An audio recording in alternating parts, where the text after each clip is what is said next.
I was recently meeting with a conversion student, and he asked me, what was it that I found most powerful or most impressive about Judaism? I was captured. I was brought back to early childhood when I would be sitting in the sanctuary in the pews of my synagogue, and the rabbi would announce it was now time for Aleinu. Even before I could read Hebrew, let alone translate any of it, I understood the powerful message of that grand prayer of Aleinu. That message that services are almost over. And even at a young age, if I listened ever so closely, I swear you could hear the sound of the saran wrap coming off the plates of the oneg cookies across the hall. But sadly, in these times of COVID, onegs and pre-negs, they are on pause. So I had to think of something else that I could share about what I found powerful about Judaism. So this is what I told the student. What I love about Judaism is that righteous behavior, righteous living, is an end in itself. You shall be holy because I, God, am holy. You shall do what is right and what is just because it is right and because it is just, not because you should expect to receive anything in return. Our covenant with God is not transactional and not one based out of any obvious self-interest for us. Doing good is the reward, and the fact that it is good is reason to do it. So I said this, perhaps not quite as eloquently, but something along those lines. And then I remembered about this week's Torah portion. We are in Vayetze, in the book of Genesis, and reading about the life of Jacob. The parashah opens with Jacob's famous dream of angels coming up and going down the stairway, and with God telling Jacob, I am with you, I will protect you, and with Jacob saying the famous words, Achen yesh Adonai b'makom hazeh v'anochi lo yadati, surely Adonai is present in this place, and I did not know it. Following this, Jacob says something else. He makes a neder.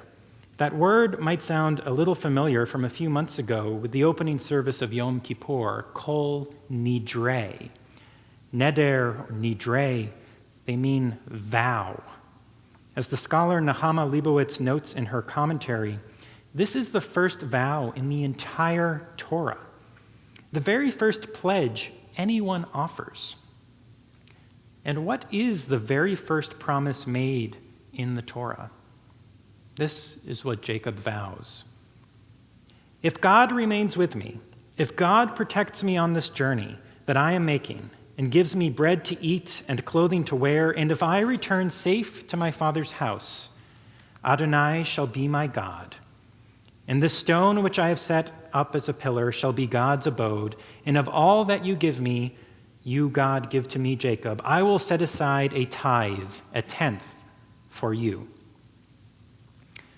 To boil that down in simpler terms, Jacob is vowing, God, if you are good to me, then I will return the favor and I will worship you. And if that makes you feel a little uncomfortable, know that you are in the company of the most contemporary commentaries. Company of contemporary commentaries. I practice that. Not enough. The Torah, a woman's commentary, writes of Jacob driving a hard bargain with God.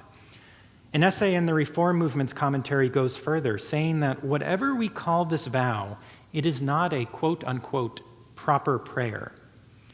The professor Robert Alter calls Jacob a suspicious bargainer, while reminding us of his other negotiations, having his hungry brother Esau exchange his birthright for a meal, and what he will do in the future when he interacts with his uncle Laban.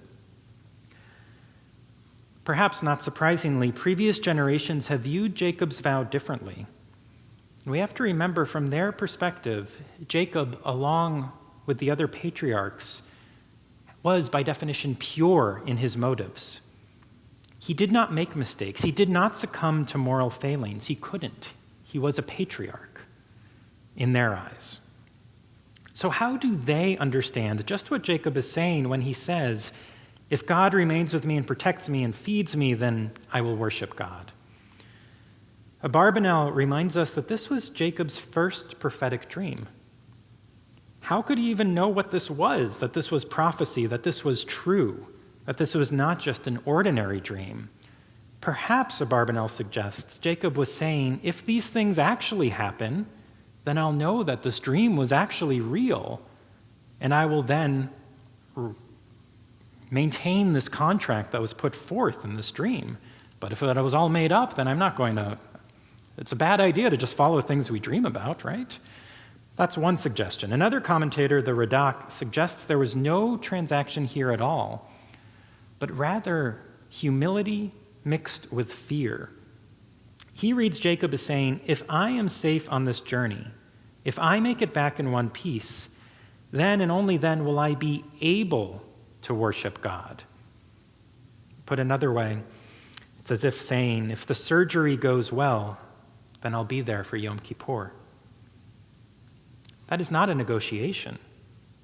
That is something entirely different. That is an acknowledgement that whether you're going for surgery, going on a journey, or just going to sleep for the night, there are no guarantees. And phrasing commitments with this in mind, that is a sign of virtue.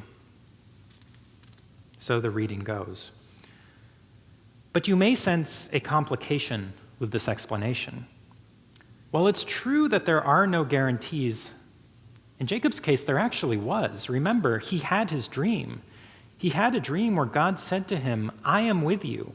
I will protect you wherever you go, and I will bring you back to this land. I will not leave you until I have done what I have promised you. If it strikes us as unseemly to negotiate with the divine, how much more so if the divine has just made you an explicit promise on God's word? And this leads us to perhaps the greatest insight that our commentators can offer. The Midrash explains this teaches us there is no promise for the righteous in the world. There is no promise for the righteous in the world. Nahama Leibowitz helps us make sense of what this Midrash is trying to say. She writes, the righteous cannot assume that they have been granted an irrevocable title deed to comfort and protection, and have no longer to stand in awe of their master, but can do as they like. On the contrary, she says, we stand in judgment at every moment of existence, and at any time, God's judgment can change. Many of us spend a lot of time wondering if we are good people. But perhaps that's not the right question we should be asking ourselves. Being a good person, it's not like being a brown-eyed person. It is not a characteristic beyond our control or beyond our ability to change. A more useful question would be, was I a good person today? And that is the message of this Midrash. No matter how good you think you are, or even how good God thinks you are, you have free will, and it is up to you what you end up doing tomorrow. The Midrash teaches us that should Jacob lose his way, God's protection is also going to disappear. And understanding this, Jacob prays, God, may I remain righteous. May I not be tempted toward sin, so that I will continue to merit your protection that you promised. And that will allow me to return and be able to devote my life to you. This is a much different reading than, if you help me, I will worship you as my God. So, it's a fair question to ask, which reading is right? What was Jacob actually saying when he made this vow? It is fashionable to point out the shortcomings of our biblical ancestors, and I have certainly done that before. And with Jacob, it's especially tempting. He did have his possibly starving brother give him his birthright for some soup, and he did pretend to be his brother and lie to his father in order to get that birthright. But, as the Midrash reminds us, our character, our virtue, it is not fixed. It is not permanent. Jacob begins his life making a number of poor choices. By the end of his life, he is transformed to someone else. But at this point, when this scene takes place, he is somewhere in between. So was he making a shrewd negotiation, or was he praying for his own strength to continue to choose the good when his desires inevitably pointed him down a different path? And of course, we don't know. We can read him any way we want. But I suggest there is something powerful about reading him as the Midrash suggests. Not because he is a patriarch and we want him to have impeccable character.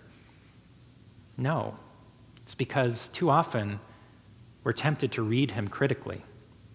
We know his backstory. We know he has, up until now, not been a particularly sympathetic character, at least for many of us.